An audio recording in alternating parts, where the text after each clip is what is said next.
चाहता हूं, ईरान के विदेश मंत्री अब्बास अराक्ची साहब भारत के दौरे पर आ रहे हैं।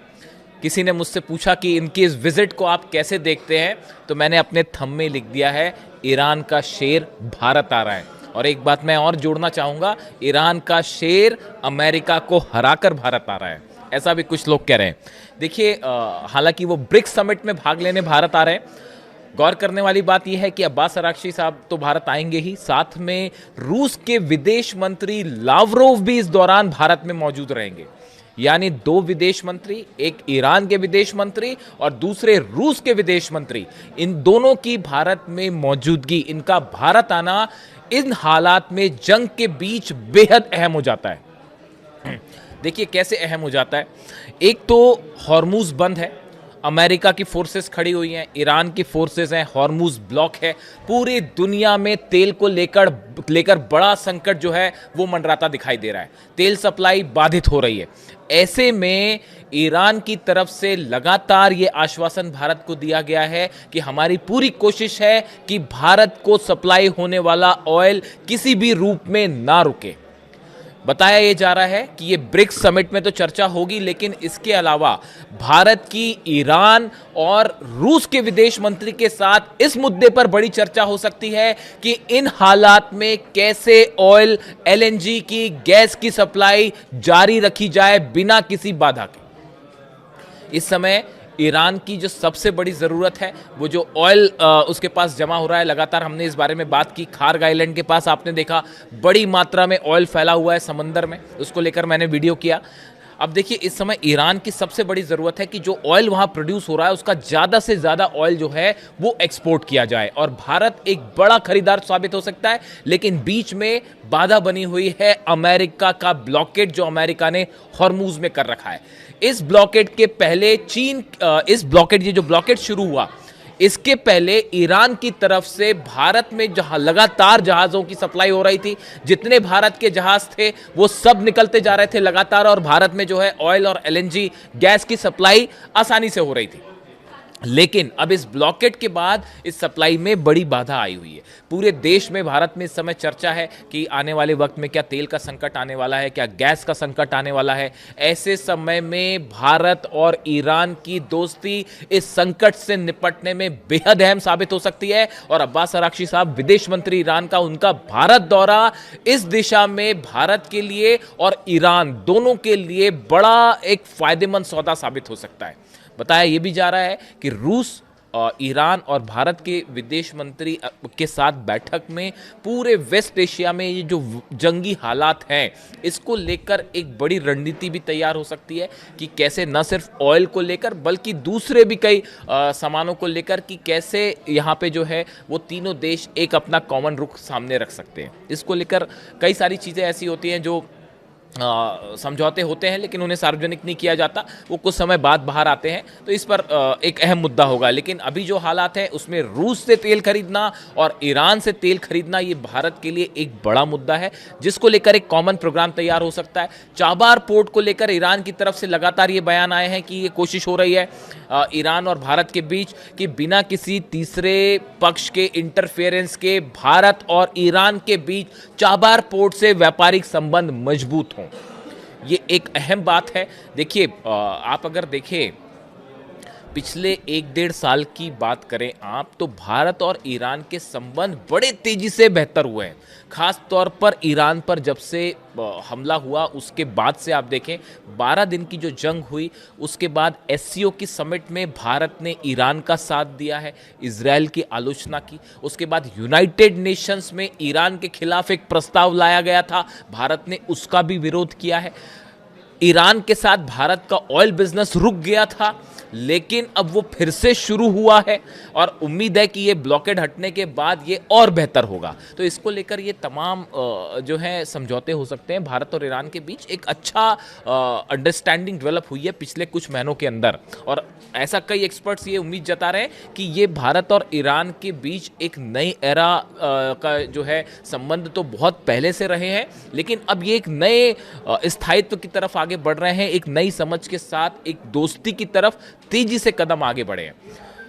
भारत में देखिए, इस पूरी जंग के दौरान अगर आप बात करें, अभी ये दूसरी जंग के दौरान भारत में ज़बरदस्त सपोर्ट देखा गया है ईरान के पक्ष में।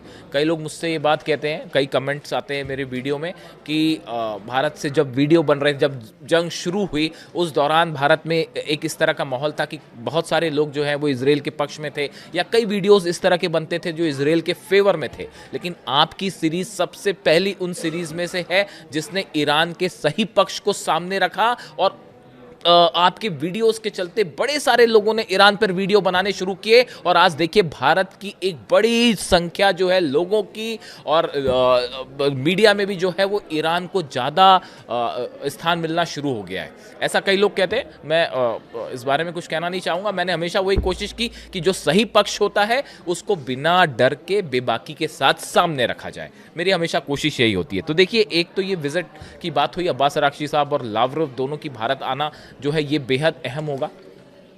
दूसरी चीज देखिए, दो तीन बड़े डेवलपमेंट हैं। एक तो डोनाल्ड ट्रंप चीन जा रहे हैं, उसमें मैं अलग से विस्तार से बात करूंगा कि डोनाल्ड ट्रंप चीन जा रहे हैं तो उनकी उस विजिट का ईरान के साथ जंग पर क्या असर होगा। देखिए, बाय एंड लार्ज ये बात की जा रही है कि ट्रंप की ये कोशिश होगी चीन पर दबाव बनाने की कि किसी तरह से ईरान को यूरेनियम पर तैयार किया जाए या जंग रोकने के लिए तैयार किया जाए और कोई समझौते के लिए दबाव डाला जाए। हालांकि चीन इस पे कितना तैयार होगा और चीन की क्या भूमिका होगी वो आने वाले वक्त में पता चलेगी, लेकिन फिलहाल चीन की तरफ से इस तरह का कोई कमिटमेंट नहीं है। अब देखिए, इसके अलावा एक बड़ी खबर है कि अभी एक फिर से बैठक हुई व्हाइट हाउस में, बताया जा रहा है कि वॉर रूम में बैठक हुई। उस वॉर रूम में डोनाल्ड ट्रंप एक बार फिर चीख चुके हैं और फिर से उन्होंने अपना आपा खो दिया, और अपने जो जनरल्स थे उनके सामने ही वो चीख पड़े कि आखिर हम ईरान को क्यों नहीं झुका पा रहे हैं, हम हॉर्मूज में अब तक जो ब्लॉकेड है हम उसको क्यों नहीं फ्री करवा पाए। इसके अलावा उन्होंने कहा कि यूरेनियम अब तक हासिल क्यों नहीं हो पाया, हम यूरेनियम को लेकर कोई समझौता क्यों नहीं कर पा रहे हैं, ईरान के साथ कोई डील क्यों नहीं हो पा रही। इन 3-4 मुद्दों को लेकर डोनाल्ड ट्रंप ने अपना एक बार फिर आपा खो दिया, और वो जो है अपने जनरल्स पर, वहाँ जो उनके अधिकारी थे उन्हीं पर गुस्सा हो गए। ऐसा पहले भी एक बार हो चुका है, एक बार नहीं बल्कि कई बार हो चुका है।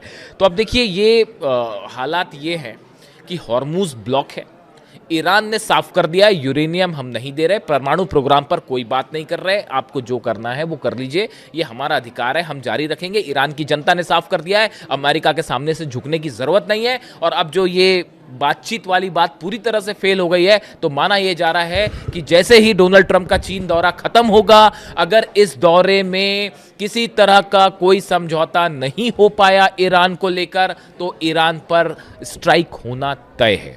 सेंटकॉम की तरफ से, जो सेंटकॉम ऑपरेशन देखता है ईरान में, उसकी तरफ से बॉम्बर्स की तस्वीरें जारी की गई हैं, B-1 बॉम्बर्स की तस्वीरें जारी की गई हैं कि अगर आप नहीं मानेंगे तो हम B-1 बॉम्बर से हमला कर देंगे।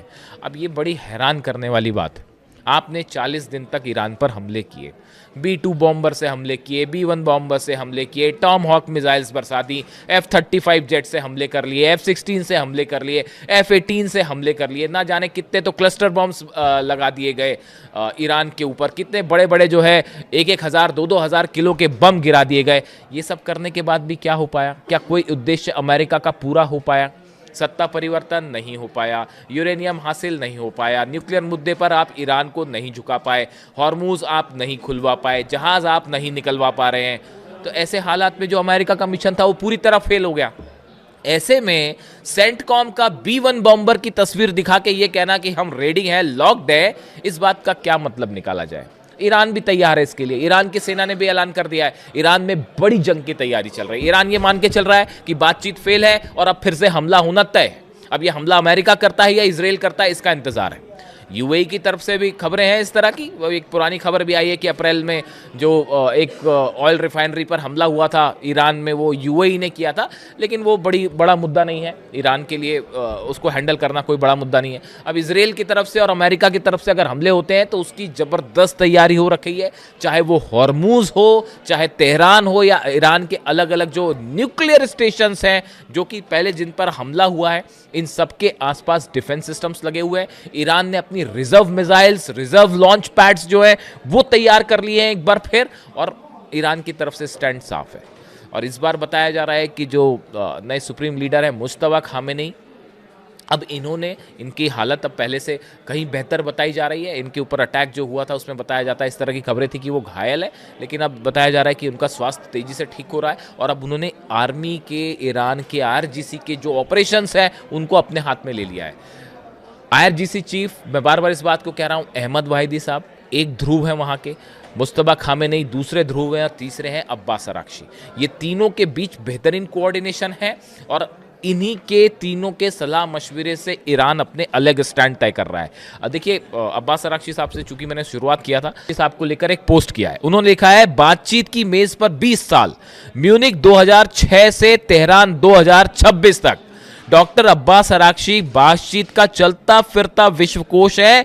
इसे कहते हैं असली खिलाड़ी, बाकी सिर्फ फील्डिंग कर रहे हैं। देखिए, ये अच्छा पोस्ट है ईरान मिशन ने जो अब्बास अराक्ची साहब को लेकर कहा है। आप देखिए, इनका जो रेफरेंस है वो 2006 में जब परमाणु विवाद की शुरुआती दिनों में ईरान का जो कूटनीतिक पक्ष उन्होंने रखना शुरू किया था वो 2006 से शुरू हुआ। फिर 2015 में वियना में जो joint comprehensive plan of action जो JCPOA तैयार हुआ था, इस दौरान उनकी बेहतरीन कूटनीति दिखाई दी। और अब 2026 में पूरी दुनिया देख रही है कि इतने जंग के बावजूद अब्बास अराक्ची जो विदेश मंत्री हैं, उन्होंने कितने बेहतरीन तरीके से हर पक्ष को ईरान के पूरी दुनिया के सामने रखा है और इसीलिए पूरी दुनिया में उन्हें एक बेहतरीन विदेश मंत्री के तौर पर देखा जा रहा है और वो अब एक इंटरनेशनल पर्सनालिटी बन चुके हैं। इसमें कोई शक नहीं है। तो अब वो उनका भारत दौरा है, वो पीछे भी भारत आना चाह रहे थे, लेकिन जंग की वजह से वो नहीं आ पाए। तो भारत का उनका ये दौरा बेहद अहम होगा। लावरोव भी उनके साथ आ रहे हैं। ऐसे में नज़र रहेगी कि ये मीटिंग्स में क्या बड़े फैसले होते हैं। और दूसरा नज़र रहेगी डोनाल्ड ट्रंप के चीन के दौरे को लेकर। फिलहाल ये माना जा रहा है कि ये जब तक ये मीटिंग्स खत्म नहीं होंगी तब तक हमला ईरान पर नहीं होगा, लेकिन उसके बाद कुछ भी हो सकता है। इससे जुड़ा जो भी अपडेट होगा आप तक पहुंचाएंगे। Thank you so much.